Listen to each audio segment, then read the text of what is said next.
जय गुरुदेव। सभी साधकों का मैं स्वागत करता हूँ। और आज जिसमें देखिए विषय को लेकर आया हूँ वह बहुत ही महत्वपूर्ण है।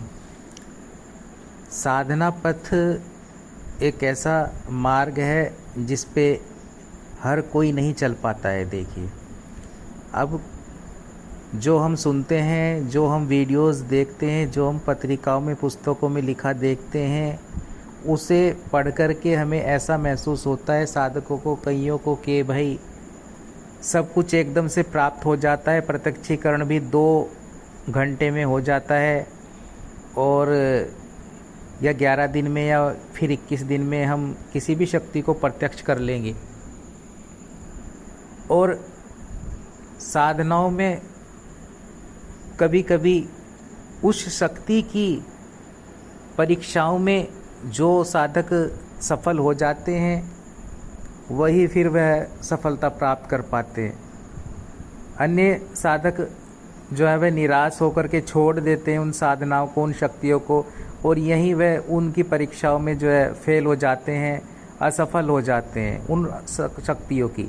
अब इन शक्तियों में चाहे वह अप्सराएं हों, चाहे वह कोई महाविद्या हो या कोई प्रेत साधना हो, किसी भी साधना में जो है मेहनत करनी पड़ती है, बहुत ज़्यादा मेहनत करनी पड़ती है। और ये अलग बात होती है कि कभी कभी हमारा जो भाग्य हमारा साथ दे देता है, कोई शक्ति, कोई अप्सरा, कोई यक्षिणी, कोई भैरवी, कोई महाविद्या हमसे पूर्व जन्म में हमने उसका इतना मंत्र किया हुआ होता है कि वे जब हम उस विधान को और सही मार्गदर्शन में पूर्ण विधि पूर्वक जब मंत्र जब साधना करते हैं उस शक्ति का, तो वह हमें शीघ्रता से ही वह सिद्ध हो जाती है और उसमें ज़्यादा मेहनत नहीं करनी पड़ती। वह जो साधना काल होता है उस 21 दिन में, उन 11 दिन में वह सिद्ध हो जाती है।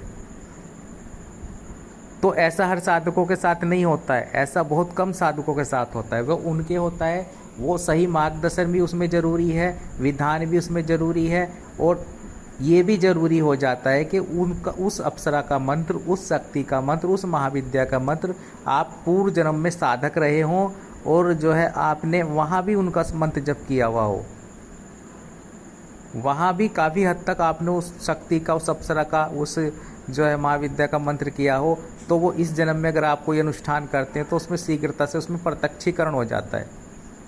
तो वहाँ ये बात जो है लागू होती है।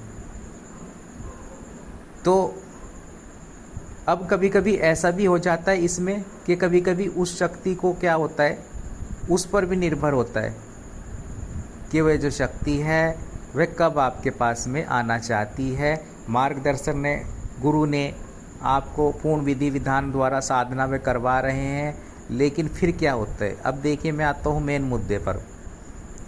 अब हम अपनी बात बताते हैं, आपको साधकों को स्वयं की बात बताते हैं कि हमने अपने जीवन में 41 दिन की भी साधनाएं संपन्न की हैं, और 41 दिन की साधना में देखिए नियम भी फॉलो किए हैं, और जो है ब्रह्मचार्य का पालन भी होता है उसमें, सभी प्रकार से उसमें जो है एक संकल्प लेकर के हम 41 दिन की कोई साधना करते हैं। अब मान लीजिए हम भैरव जी की साधना करते हैं या शमशान काली की साधना करते हैं, और उसमें जो होता है प्रक्रिया होती है डेली भोग। अब 41 दिन की साधना है तो उसमें कितना खर्चा आएगा ये भी आप समझ सकते हैं। और एक जब हम शमशानिक साधना करते हैं, एक ऐसी उग्र शक्ति की साधना करते हैं, तो उसमें कितना और कैसा भोग जाता है ये भी आप समझ सकते हैं कि उसका जो एक दिन का भोग होता है कम से कम 500-600 से ऊपर का ही होता है।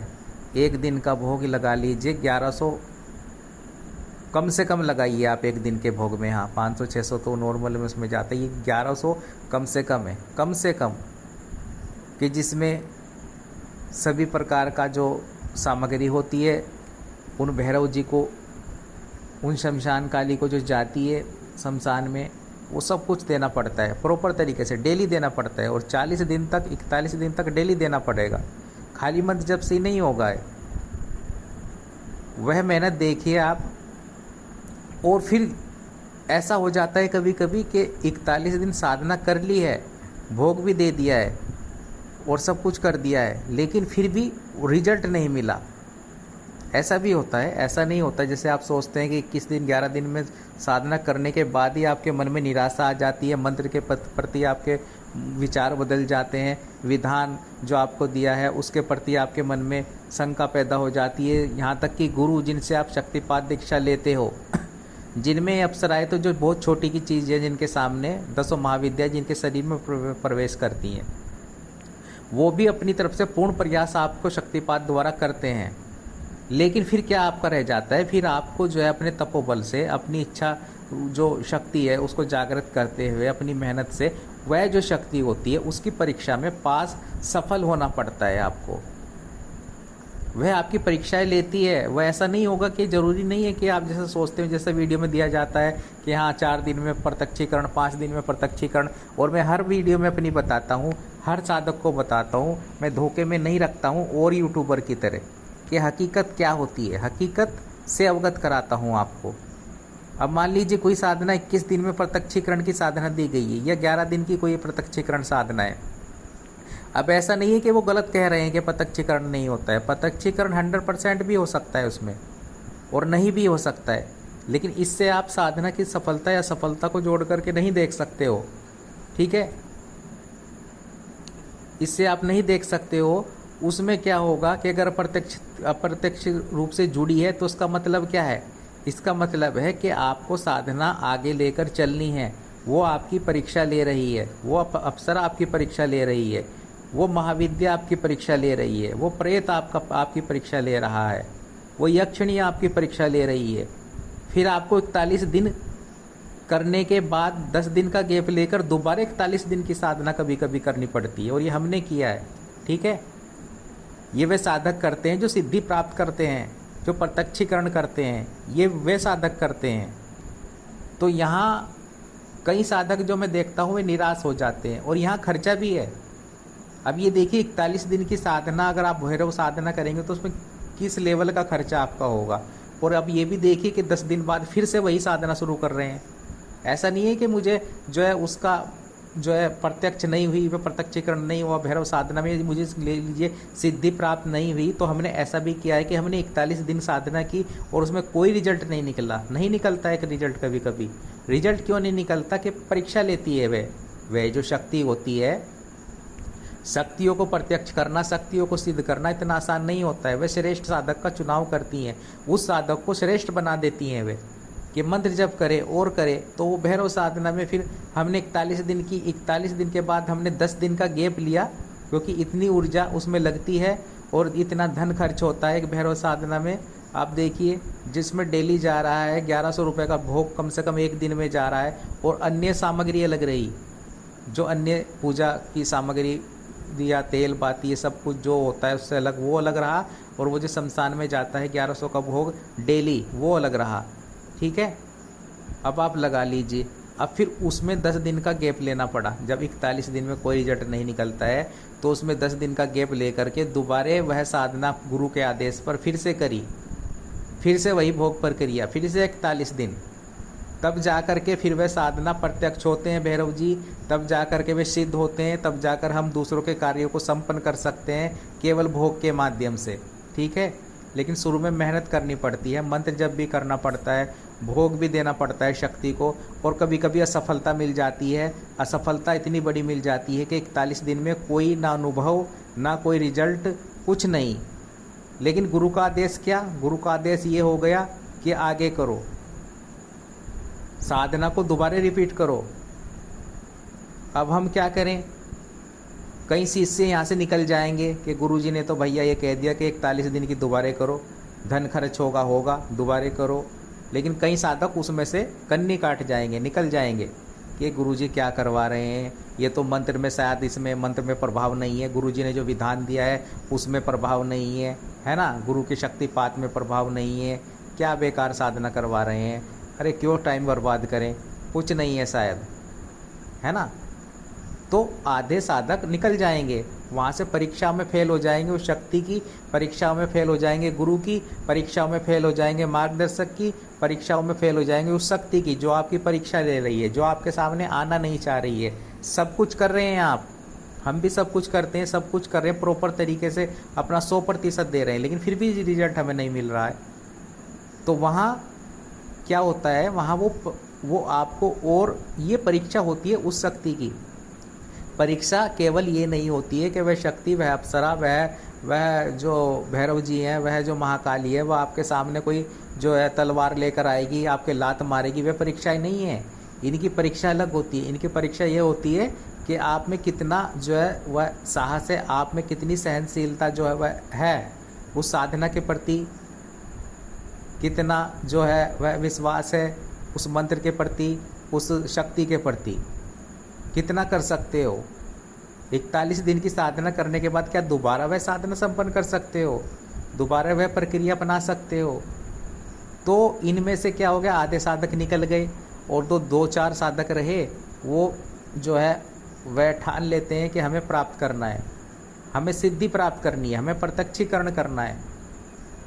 मैं रिजल्ट दे रहा हूँ, मैं एक आपको बात से अवगत कराऊँ भैरव साधना से, जो मैंने स्वयं से की, ठीक है, जो भैरव साधना होती है। और वहीं इसे आप अप्सरा साधना से भी जोड़ के देख सकते हैं। इन बातों को मेरी आप हर साधना से जोड़ के देख सकते हैं। वे परीक्षा लेती हैं आपकी, वे परीक्षा लेती हैं, और एक साधना करने के बाद में दोबारा करना पड़ता है मंत्र जप।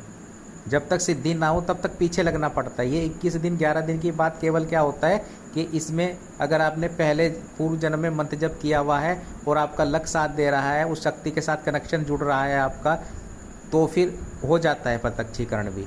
उन 21 दिन, उन 11 दिन में भी हो जाता है। फिर नहीं होता है, फिर आपको क्या है, इसका मतलब ये नहीं है कि विधान गलत हो गया, मंत्र गलत हो गया, गुरु का शक्तिपात गलत हो गया। वो पूर्ण सही जा रहा है, मंत्र भी सही जा रहा है आपका। गलती कहाँ हो रही है? गलती हो रही है कि वह परीक्षा ले रही है, वह शक्ति परीक्षा लेती है। कोई ये नहीं है कि आपके कोई अनुभव देने लगे या वो परीक्षा हो गई, या आपको कोई वह जो है वह आपको डराने लगे सपने में आकर के, तो परीक्षा हो गई। परीक्षा का मतलब क्या है कि अगर सब कुछ अच्छा कर रहे हो, आप मार्गदर्शन में साधना कर संपन्न कर रहे हो, विधान पूर्वक साधना संपन्न कर रहे हो, कोई कमी नहीं रख रहे हो, नियम कायदे फॉलो कर रहे हो, तो फिर कहाँ कमी रह गई? ये आता है ना माइंड में। फिर कमी हो गई कि वो परीक्षा ले रही है आपकी, आपको उस मंत्र जप को और करना पड़ेगा, आपको साधना को और करना पड़ेगा, और आगे ले जाना पड़ेगा आपको, ठीक है। जब तक सिद्ध ना हो, जब तक करना है, और कुछ नहीं करना है, जब तक उस साधना को करना पड़ेगा। और फिर यहाँ से कई साधक निकल जाते हैं। कई साधक तो मैंने ऐसे देखे हैं कि भाई वह 5 दिन में, 11 दिन में, 21 दिन में ही निकल जाएंगे। वे सोचेंगे 21 दिन मंत्र जप किया, गुरु जी ने विधान दिया, मार्गदर्शक जी ने विधान दिया, और कुछ नहीं हुआ, हमें अनुभव भी नहीं हुआ, हमें कुछ नहीं हुआ, हमारा प्रत्यक्षीकरण नहीं हुआ, और वो निराश हो जाते हैं। वो विधान भी सही है, वो गुरु की शक्तिपात भी सही है, वो सब कुछ सही है। वो आपकी जो स्वयं की जो आपकी ऊर्जा है, जो आप मंत्र जप कर रहे हैं, जो आप मेहनत कर रहे हैं, वो भी सही है, वो भी आप गलती नहीं कर रहे हो, वो भी आप जो है 100% दे रहे हो अपना। लेकिन गलती आप ये करते हो कि उन परीक्षाओं में नहीं पास होते हो आप। उसकी परीक्षा में जो वो शक्ति होती है, जो अप्सरा होती है, जो भैरव जी होते हैं, जो यक्षिणी होती है, उनकी परीक्षाओं में आप हथियार डाल देते हो। आप 21 दिन 11 दिन करोगे और फिर सोचोगे कुछ नहीं होता है, कुछ नहीं होता है। शायद गुरुजी ने गलत मंत्र दे दिया हो, शायद गुरुजी ने जो है विधान गलत दे दिया हो, शायद गुरुजी है वो भोग प्रक्रिया कर रहे हो ना कर रहे हो, शायद जो है मेरे तो पैसा व्यर्थ हो गया। 100 बातें आती हैं, और मैं समझ सकता हूँ आपकी बातें। मेरे भी दिमाग में ये बातें आती थी जब मैं 40-41 दिन की साधना संपन्न की, और उसके बाद में कोई रिजल्ट नहीं निकला, कोई अनुभव नहीं हुआ। भैरव जैसी तीक्ष्ण साधना में 0 अनुभव, कोई अनुभव नहीं है। कितना तेल जला दिया, कितना रोज भोग रखाना शमशान में जाके आधी रात में, और 41 दिन तक बराबर भोग देना किसी शक्ति को, कितना खर्चा आएगा, कितना धन खर्च होगा। लेकिन जो है फिर दोबारा रिपीट करना है साधना को। केवल गुरु मार्गदर्शक ने जो कहा कि शुरू करना पड़ेगा, दोबारा रिपीट करना पड़ेगा, वह ऊर्जा तो आपने जो है आपके अंदर स्थापित हो ही गई है। और लेकिन इस ऊर्जा को और बढ़ाना है, और उस शक्ति चाहती है कि उसकी परीक्षा में पास होना है तुम्हें। उन भैरव जी की जो परीक्षा है उसमें पास होना है, उसमें सफल होना है। तो फिर 41 दिन दोबारा करो, फिर हमने 10 दिन का गैप लेके वह साधक जो होते हैं, श्रेष्ठ साधक जो होते हैं, वह 41 दिन दोबारा उस साधनों को रिपीट करते हैं और फिर प्रत्यक्षीकरण होता है, फिर वह शक्ति जुड़ती है।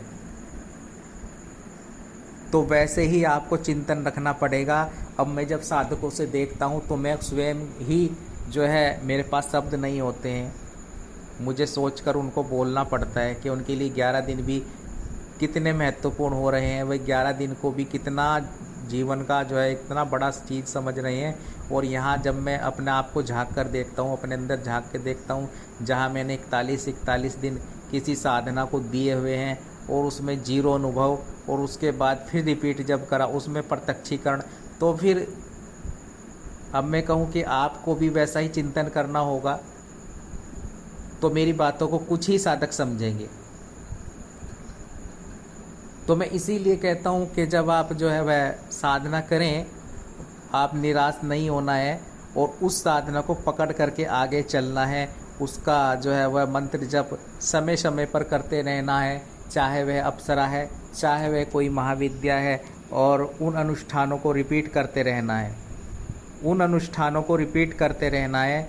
वह मंत्र जप, वह अनुष्ठान करते रहना है जब तक वह परीक्षा में आप सफल नहीं होंगे, उस अप्सरा की, उस यक्षिणी की, उस महाविद्या की, तब तक वह आप सफलता प्राप्त नहीं कर पाओगे। और सफल वही हो पाते हैं, सिद्ध पुरुष वही बन पाते हैं जो हार नहीं मानते हैं, वरना तो भीड़ इकट्ठी हो जाएगी सिद्धि प्राप्त किए हुए साधकों की, भीड़ इकट्ठी हो जाएगी जिन्होंने अप्सरा साधना संपन्न की है। हमारे मार्गदर्शन में भी कम से कम ये समझ लीजिए 40-50 के लगभग लोग जो है अप्सरा साधना करते हैं। ठीक है, मैं अपनी बता रहा हूँ, जो हमारे मार्गदर्शन में करते हैं, सिद्धाश्रम साधक मार्गदर्शन में करते हैं साधना, वह अप्सरा साधना संपन्न करते हैं। और उनमें से जो है वह 50% जो 50 लोग होते हैं, उनमें से जो सिद्धि प्राप्त होती है, उनमें से ये समझ लीजिए आप जो सफल हो पाते हैं वे 10 या 8 या 9। ठीक है, अब उन 10 या 8 या 9 में से आपको भी जगह बनानी है। वे 10 या 8 या 9 जो साधक होते हैं वे इसलिए सफल होते हैं कि वे हार नहीं मानते हैं, वे मार्गदर्शक के जो उनके जो है मार्गदर्शन में चलते हैं, वे गुरु के मार्गदर्शन में चलते हैं, वो शक्ति को छोड़ते नहीं, वे निराश नहीं होते हैं। अगर मैं उनसे कहूँगा कि आपको दोबारा साधना रिपीट करनी है, वो दोबारा तैयार हो जाएंगे। अगर मैं कहूँगा आपको ये भोग प्रक्रिया अपनानी है, दोबारा हो सकता है फिर दोबारा तैयार हो जाते हैं, फिर उसको साधना को करते हैं, तो वो सफल हो जाते हैं। लेकिन जो निराश हो जाते हैं एक बार में ही, और फिर उनके दिमाग में जो है, स्वाभाविक भी है ये चीज़ें आना, मैं ये नहीं कह रहा हूँ, क्योंकि नए साधक होते हैं उनके दिमाग में निराशा को मैं समझता हूँ, क्योंकि मैं भी उनकी तरह ही गुजरा हुआ हूँ, मैं भी गुजरा हूँ उस रास्ते से जिससे वे गुजरते रहे होते हैं। लेकिन मैं उस अनुभव के आधार पर उनको बताता हूँ कि वह प्रत्यक्षीकरण एक दिन आपको होगा, निश्चित रूप से होगा। आपका कनेक्शन उस शक्ति से जोड़ दिया जाता है प्रथम बार में ही, लेकिन आपको जो है उस शक्ति की परीक्षा में सफल होना है, ये चिंतन रखना है आपको, निराश नहीं होना है। 4 या 5, 6 दिन, 10 दिन, 11 दिन, 21 दिन में साधना करके निराश होकर के बैठ जाओगे तो कैसे चलेगा? उस साधना को आगे लेके चलना है। अगर आप आगे लेके चल सकोगे तभी आप सिद्धि प्राप्त कर सकोगे, जितना आगे लेके चल सकोगे। तो उम्मीद है कि आप जो भी साधक मेरे मार्गदर्शन में साधनाएं संपन्न कर रहे हैं, सिद्धाश्रम साधक जो मार्ग चैनल है, यह मैं इसीलिए कहता हूँ बार बार के वास्तविकता से आपको अवगत कराता है स्वयं के अनुभव के आधार पर।